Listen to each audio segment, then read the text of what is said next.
ಒಂದು ಕಡೆ ನಾಳೆ ಡಿಸಿಎಂ ಡಿ ಕೆ ಶಿವಕುಮಾರ್ ಅವರು ಡೆಲ್ಲಿಗೆ ಹೋಗ್ತಾ ಇದ್ದಾರೆ, ತಂತ್ರ ಹೆಣಿತಾ ಇದ್ದಾರೆ ಈ ಸಿಎಂ ಕುರ್ಚಿಯ ಜಟಾಪಟಿ ವಿಚಾರ ಸಂಬಂಧ ಅಂತ. ಇದಕ್ಕೆ ಸಿದ್ದರಾಮಯ್ಯನವರು ಕೂಡ ಅಷ್ಟೇ ಸುಮ್ಮನೆ ಕೂತಿಲ್ಲ, ಭರ್ಜರಿ ಪ್ರತಿತಂತ್ರವನ್ನ ಹೆಣಿತಾ ಇದ್ದಾರೆ ಅನ್ನೋ ಮಾತು. ಪವರ್ ಫೈಟ್ಗೆ ಬ್ರೇಕ್ ಹಾಕೋದಕ್ಕೆ ಪ್ಲಾನ್ ರೆಡಿ ಆಗೋಯ್ತಾ? ಸಂಪುಟ ಪುನರ್ರಚನೆಯ ಬಗ್ಗೆ ಪ್ರಸ್ತಾಪ ಮಾಡೋದಕ್ಕೆ ಸಿಎಂ ಸಜ್ಜಾಗ್ತಾ ಇದ್ದಾರೆ. ಈಗ ಕೆಪಿಸಿಸಿ ಅಧ್ಯಕ್ಷರ ಬದಲಾವಣೆಯ ಬಗ್ಗೆಯೂ ಕೂಡ ಮಾತುಕತೆ ಆಡೋದಕ್ಕೆ ಸಿದ್ಧತೆ ಮಾಡ್ಕೊಳ್ತಾ ಇದ್ದಾರೆ. ಒಂದು ನಾಯಕತ್ವ ಬದಲಾವಣೆ ಆಗತ್ತೆ, ಇಲ್ಲ ಅಂತಂತಂದ್ರೆ ಸಂಪುಟ ಪುನರ್ರಚನೆ ಮತ್ತು ಕೆಪಿಸಿಸಿ ಅಧ್ಯಕ್ಷರ ಬದಲಾವಣೆ ಅಂತೂ ಆಗೇ ಆಗತ್ತೆ. ಡಿಸೆಂಬರ್ 27ನೇ ತಾರೀಕು ಕಾರ್ಯಕಾರಿಣಿ ಸಭೆ ಇದೆ, ಅಲ್ಲಿ ಸಿದ್ದರಾಮಯ್ಯನವರು ಭಾಗಿಯಾಗ್ತಾರೆ. ಡೆಲ್ಲಿ ಭೇಟಿಯ ವೇಳೆಗೆ ವರಿಷ್ಠರ ಜೊತೆಗೆ ಚರ್ಚೆ ಮಾಡೋದಕ್ಕೆ ಪ್ಲಾನ್ ಮಾಡ್ಕೊಳ್ತಾ ಇರೋದು. ಈ ಹಿಂದೆನೇ ಸಂಪುಟ ಪುನರ್ರಚನೆ ಬಗ್ಗೆ ರಾಹುಲ್ ಜೊತೆ ಚರ್ಚೆ ಮಾಡಿದ್ರು. ಅವರು ಮಲ್ಲಿಕಾರ್ಜುನ್ ಖರ್ಗೆ ಅವ್ರ ಹತ್ರ ಮಾತಾಡಿ ಡಿಸೈಡ್ ಮಾಡ್ಕೊಳ್ಳಿ ಅಂತ ಹೇಳಿದರು. ಸಂಪುಟ ಪುನರ್ರಚನೆ ಮಾಡೋ ಮೂಲಕ ಬಲವೃದ್ಧಿಗೆ ಪ್ರತಿತಂತ್ರ ಎಣಿತಾ ಇದ್ದಾರೆ. ಹೈಕಮಾಂಡ್ ಇದಕ್ಕೆ ಅಸ್ತು ಅನ್ಬೇಕಲ್ಲ. ಹೈಕಮಾಂಡ್ ಏನಾದರೂ ಇದಕ್ಕೆ ಅಸ್ತು ಅಂತಂದರೆ ಸಂಪುಟ ಪುನರ್ರಚನೆ ಫಿಕ್ಸ್ ಆಗುತ್ತೆ. ಸಂಪುಟ ಪುನರ್ರಚನೆಗೆ ಅಸ್ತು ಎಂದಾದರೆ ನಾಯಕತ್ವ ಬದಲಾವಣೆ ಅಂತೂ ಇರೋದಿಲ್ಲ.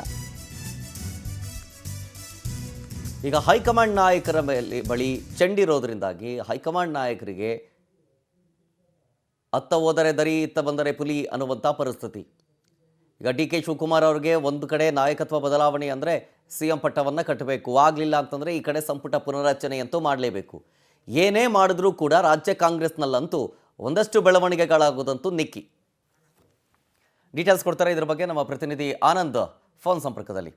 ಆನಂದ್, ಒಂದು ಕಡೆ ಡಿ ಕೆ ಶಿವಕುಮಾರ್ ಅವರಿಗೆ ಸಿಎಂ ಪಟ್ಟ ಒಲಿಯುತ್ತೆ ಅನ್ನೋದು, ಅಕಸ್ಮಾತ್ ಅದಾಗಲಿಲ್ಲ ಅಂದರೆ ಪುನರ್ರಚನೆಯಂತೂ ಸಂಪುಟ ಪುನರ್ರಚನೆಯಂತೂ ಫಿಕ್ಸು. ಒಟ್ಟಿನಲ್ಲಿ ಬೆಳವಣಿಗೆ ಆಗೋದಂತೂ ಫಿಕ್ಸು, ಆದರೆ ಯಾವಾಗ ಅನ್ನೋದು ಮಾತ್ರ ಮುಹೂರ್ತ ಫಿಕ್ಸ್ ಆಗಬೇಕು. ಖಂಡಿತವಾಗ್ಲೂ ಶರತ್, ಜನವರಿ ವೇಳೆಗೆ ಒಂದ್ ರೀತಿ ಕ್ರಾಂತಿ ಆಗೋದು ಬಹುತೇಕ ಫಿಕ್ಸ್ ಅಂತ ಹೇಳಲಾಗ್ತಾ ಇದೆ. ಪ್ರಮುಖವಾಗಿ ನಾಳೆ 27ನೇ ತಾರೀಕು CWC ಮೀಟಿಂಗ್ ಇದೆ. ಈ ಮೀಟಿಂಗ್ ಅಲ್ಲಿ ಸಿಎಂ ಡಿಸಿಎಂ ಸೇರಿದಂತೆ ರಾಜ್ಯದ ಕೆಲವು ನಾಯಕರು ಕೂಡ, ಅಂದ್ರೆ BK ಹರಿಪ್ರಸಾದ್, KJ ಜಾರ್ಜ್ ಸೇರಿದಂತೆ ಯಾರ್ಯಾರು ಸದಸ್ಯರಿದ್ದಾರೆ ಎಲ್ಲರೂ ಕೂಡ ಹೋಗಿ ಅದರಲ್ಲಿ ಭಾಗಿಯಾಗ್ತಾರೆ. ಈ ಸಂದರ್ಭದಲ್ಲಿ ರಾಜ್ಯ ರಾಜಕಾರಣದ ಬಗ್ಗೆನೂ ಕೂಡ ಒಂದಷ್ಟು ಮಹತ್ವದ ಚರ್ಚೆ ಆಗ್ತಕ್ಕಂಥ ಸಾಧ್ಯತೆಗಳಿರ್ತಕ್ಕಂಥದ್ದು. ಒಂದು ಸಿಎಂ ಬದಲಾವಣೆ ಆಗಬಹುದು, ಇಲ್ಲವೇ ಕೆಪಿಸಿಸಿ ಅಧ್ಯಕ್ಷರ ಬದಲಾವಣೆ ಆಗಬಹುದು, ಅಥವಾ ಸಂಪುಟ ಪುನರ್ರಚನೆಗೆ ಹೈಕಮಾಂಡ್ ಗ್ರೀನ್ ಸಿಗ್ನಲ್ ಕೊಡಬಹುದು. ಒಂದು ವೇಳೆ ಏನಾದ್ರೂ ಸಂಪುಟಕ್ಕೆ ಗ್ರೀನ್ ಸಿಗ್ನಲ್ ಕೊಟ್ಟಿದ್ದೆ ಆದ್ರೆ ಸಿಎಂ ಕುರ್ಚಿ ಅಲ್ಲಿಗೆ ಭದ್ರ ಆಗುತ್ತೆ. ಇನ್ನೊಂದು ವರ್ಷಗಳ ಕಾಲ ಸಿಎಂ ಸಿದ್ದರಾಮಯ್ಯನವರು ಇಳಿಸ್ತಕ್ಕಂಥ ಯಾವುದೇ ಒಂದು ಪ್ರಯತ್ನಕ್ಕೆ ಹೈಕಮಾಂಡ್ ಕೈ ಹಾಕೋದಿಲ್ಲ. ಹೀಗಾಗಿ ಡಿ ಕೆ ಶಿವಕುಮಾರ್ ಅವರು ಶತಾಯ ಸಂಪುಟ ಪುನರ್ರಚನೆಗೆ ಅವಕಾಶವನ್ನ ಮಾಡಿಕೊಡಬಾರದು, ತಾವು ಗದ್ದುಗೆ ಹೇರಲೇಬೇಕು ಅನ್ನೋದು ಡಿಸೈಡ್ ಮಾಡಿರ್ತಕ್ಕಂಥದ್ದು. ಈ ಹಿನ್ನೆಲೆಯಲ್ಲಿ ಸಿದ್ದರಾಮಯ್ಯ ಆಪ್ತ ನಾಯಕರನ್ನ ಭೇಟಿ ಮಾಡಿ ಪದೇ ಅವರ ಮನವೊಲಿಕೆ ಮಾಡತಕ್ಕಂಥ ಒಂದು ಪ್ರಯತ್ನಗಳನ್ನ ಮಾಡ್ತಾ ಇದ್ದಾರೆ. ಮಲ್ಲಿಕಾರ್ಜುನ್ ಖರ್ಗೆ, ಈ ಕಡೆ ಸುರ್ಜೇವಾಲಾ, ಪ್ರಿಯಾಂಕ್ ಖರ್ಗೆ ಮತ್ತೆ ಸೋನಿಯಾ ಗಾಂಧಿ ಅವರನ್ನು ಕೂಡ ಭೇಟಿ ಮಾಡೋದಕ್ಕೆ ಮುಂದಾಗಿರ್ತಕ್ಕಂಥದ್ದು. ಹೈಕಮಾಂಡ್ ಮೂಲಕ ಗದ್ದುಗೆ ಏರೋದಕ್ಕೆ ಎಲ್ಲಾ ರೀತಿಯ ರಣತಂತ್ರವನ್ನ ಡಿ ಕೆ ಶಿವಕುಮಾರ್ ಅವರು ಮಾಡ್ತಾ ಇದ್ರೆ, ಈ ಕಡೆ ಸಿಎಂ ಸಿದ್ದರಾಮಯ್ಯನವರು ಸಂಪುಟ ಪುನರ್ರಚನೆ ಮಾಡಿ ತಮ್ಮ ಕುರ್ಚಿಯನ್ನ ಭದ್ರಪಡಿಸಿಕೊಳ್ಳೋದಕ್ಕೆ ಮುಂದಾಗಿರ್ತಕ್ಕಂಥದ್ದು. ಜೊತೆಗೆ ಬಜೆಟ್ ಪೂರ್ವಭಾವಿ ಸಭೆಗಳನ್ನು ಕೂಡ ಮಾಡೋದಕ್ಕೆ ಎಲ್ಲಾ ರೀತಿಯ ಒಂದು ತಯಾರಿಯನ್ನ ಸಿಎಂ ಸಿದ್ದರಾಮಯ್ಯನವರು ಮಾಡ್ಕೊಳ್ತಾ ಇದ್ದಾರೆ. ಈ ಹಿಂದೆನೂ ಕೂಡ ಮೊನ್ನೆ ಸದನದಲ್ಲೂ ಕೂಡ ಸಿಎಂ ಸಿದ್ದರಾಮಯ್ಯನವರು ಬಹಿರಂಗವಾಗಿ ಹೇಳಿದ್ರು, ಹೈಕಮಾಂಡ್ ನನ್ನ ಪ್ರಕಾರ ನಮ್ಮ ಪರವಾಗಿ ಇದೆ, ಹಾಗಾಗಿ ಯಾವುದೇ ರೀತಿಯ ಒಂದು ಅಧಿಕಾರ ಹಂಚಿಕೆ ವಿಚಾರವಾಗಿ ಮಾತಾಗಿಲ್ಲ, 5 ವರ್ಷವೂ ಕೂಡ ನಾನೇ ಇರ್ತೀನಿ ಅನ್ನೋ ಒಂದು ಮಾತನ್ನ ಖಡಕ್ ಆಗಿ ಸದನದ ಒಳಗಡೆ ಹೇಳಿದ್ರು. ಆದ್ರೆ ಸದನದ ಹೊರಗಡೆ ಡಿ ಕೆ ಶಿವಕುಮಾರ್ ಅವರು ಇಲ್ಲ ಒಪ್ಪಂದ ಆಗಿದೆ, ಹೈಕಮಾಂಡ್ ಮುಂದೆಯೇ ನಮ್ಮಿಬ್ಬರ ನಡುವೆ ಮಾತಾಗಿದೆ, ಹೈಕಮಾಂಡ್ ಯಾವಾಗ ಕರೀತೋ ನಾವು ಇಬ್ರು ಕೂಡ ಹೋಗ್ತೀವಿ ಅನ್ನೋದು ಮಾತನ್ನ ಹೇಳಿದ್ರು. ಈಗ ಅವರಿಬ್ಬರ ನಡುವೆ ಜಟಾಪಟಿ ಜೋರಾಗ್ತಾ ಇರ್ತಕ್ಕಂಥದ್ದು. ಕುರ್ಚಿ ಕಾಳಗೆ ಏನಿದೆ ಅದು ಈಗ ಒಂದ್ ರೀತಿ ಬೀದಿ ರಂಪಾಯಣ ಆಗಿರ್ತಕ್ಕಂಥದ್ದು. ಹಾಗಾಗಿ ಯಾವುದೇ ಕ್ಷಣದಲ್ಲಿ ಹೈಕಮಾಂಡ್ ನಾಯಕರು ಸಿಎಂ ಡಿಸಿಎಂ ಇಬ್ಬರಿಗೂ ಕೂಡ ಬುಲಾವ್ ಕೊಡ್ತಕ್ಕಂಥ ಒಂದು ಸಾಧ್ಯತೆ ಇದೆ.